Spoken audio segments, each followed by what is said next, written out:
Good morning, Valerie. Good morning. First, I wanted to say the view is amazing. Today we're lucky, yes. We're lucky with Finally, the weather. yeah. Finally. And you can see this view every day. Yes, yes. Still, sometimes I forget to look at it, but still when I look at it, yes, I'm quite lucky to be here. For how many years? Oh, 23? Ah, 23. Enfin, in Samui a bit more, but up here 23, yeah. wow. I didn't know about that. No, it's long time ago. It makes me look old now.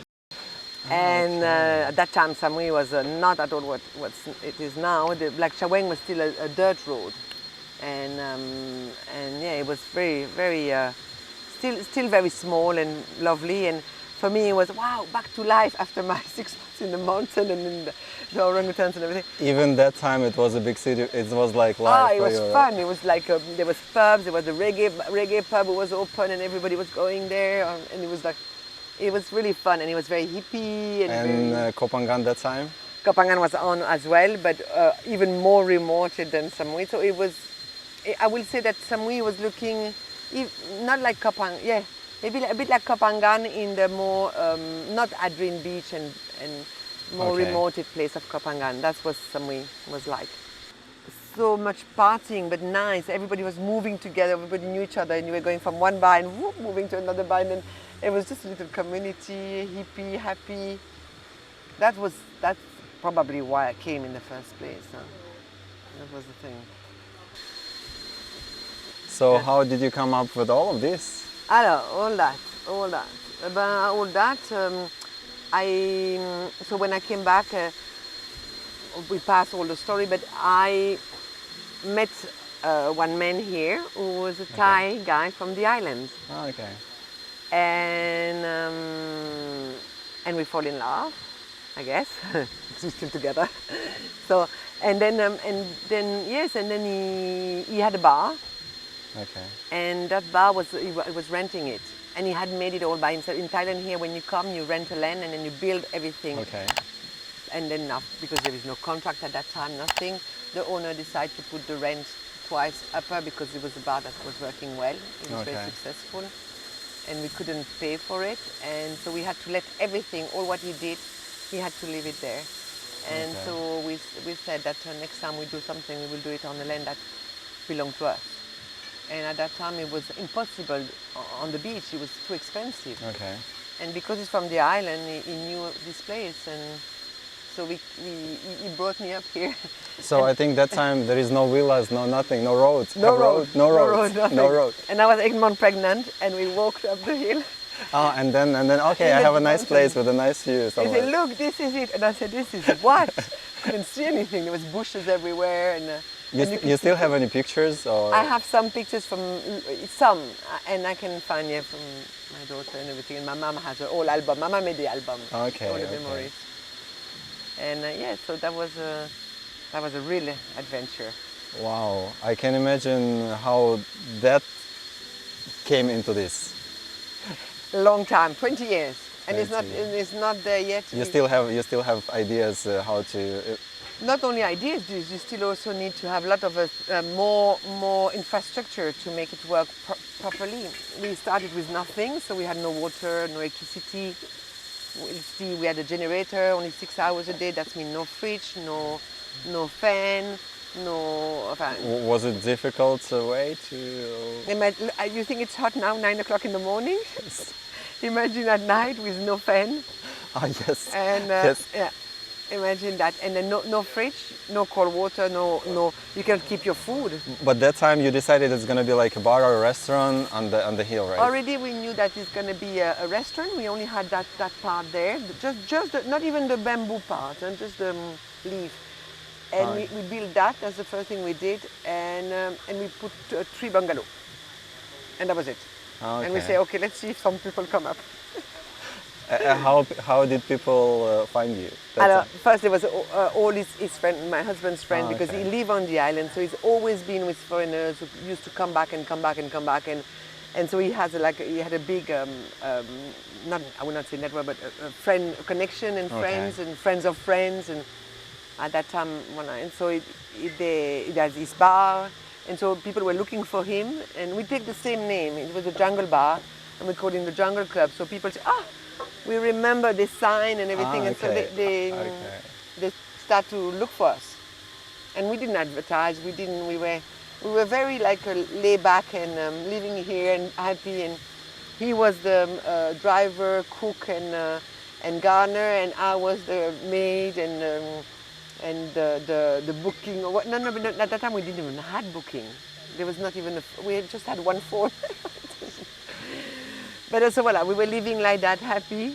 Yeah, that's the main point. Yeah, and with our kids, and very simple life, not much need, and no bills at the end of the month to pay, because we just had to go buy a bit of food and live like that, so day by day, but no electricity bill, no phone bill, no nothing. We were like a really isolated out of the world, and we loved it. It was really special. I don't think I could redo it now that I'm older and everything, but at that time when you're young and strong and full of ideas and ideals and everything, it was nice. It was beautiful. Yeah. I'm trying just to imagine the picture, how it was before. Yeah, but you just imagine no house, no, very, very, yeah. Actually, it didn't change so much apart from this tree level with the beanbag, but the ground, the garden and everything, we kept it the same. We don't want to build and develop more and make more bungalow and everything. We love to keep it as nature as possible. We love to see the bird, the squirrels, all the animals, and it's very important for us to, even what we build, we decide never to cut a tree if we didn't need to, or move a rock, or break any rock. Or yeah, that's nice. There's rocks really everywhere, cool. Inside the bathroom, everywhere. In the kitchen, poor people in the kitchen. Yeah, I see in the toilet. The toilet, everywhere. We left everything, we built with it, on it. We didn't dig anything, we didn't have a macro. But at that time anyway, macro were not coming up. All the cement, everything we had to carry back. We had a little Suzuki Jeep, and we put 10 bags by 10 bags, and we go up and down, get the sand, get the... Yeah, but now you have the nice roads. We made it. Now you have like infrastructure. Yeah, you made everything. Everything. It was a big step, I can imagine. We are very much involved in our place, and I still think, even if it's very popular now, I still think it's a family place, and we run it ourselves, and I have help. I mean, I have a very good chef. I have a manager, and before I used to do everything myself, but now not. And many people, they know Jungle Club as a restaurant, like a sea view restaurant, right? Yeah. And not many people, they know you have nice villas over there, like bungalows, right? Yeah. Yes. We actually we don't advertise so much. I mean, now I've got a manager, and he does it on Facebook, but. We're not famous for our hotel, but when people come and see that we have a room, quite often it happens that they have room down there, but they say, okay, we doesn't matter. We come here for 1 or 2 days or stay. No, because when I came the first time, you know what? I cannot see bungalows, I just see the views. Okay. This is it. Because you're amazed, because people come and see, wow, and they don't look around. Yeah, maybe after second, third, fourth time I can see, it's a hotel. Okay. But because also the bungalow, we put them in you don't see them. We hide them. To make they're very private for the customer. Yes, and then we don't want to overpack the whole land, so we keep them separate. So it's not like they're not like right there in front of you. And I think people who stay here like that they have this space. You may give me a look, right, inside. Yeah. I wanted to see inside. Yeah, I will show you as soon as we finished here. And so through many years, you have many Thai friends here in Thailand? I do have a lot of Thai friends, but I have also an old Thai family through my husband, and my kids are half Thai, half French, a quarter French. Do you speak Thai? A little bit. I can make myself understand. As you see, I speak a lot, so so I make myself understand, and I can speak, and I can say nearly everything in construction, restaurant, hotel, all that is fine. But when they answer me back, I don't understand always. Okay, That's the hard I part. got you. I understand what you're talking about. And then you got the southern dialect, and then you got the Bangkok. So it's also you got to, and I mix everything. So when I talk, so they're laughing always. When I'm in Bangkok, they're laughing. When I'm here, also. Yeah, like somebody's teaching you a few words, and then you think you know it, and then you say it to somebody else, And then they look like, at you like, what? Which language?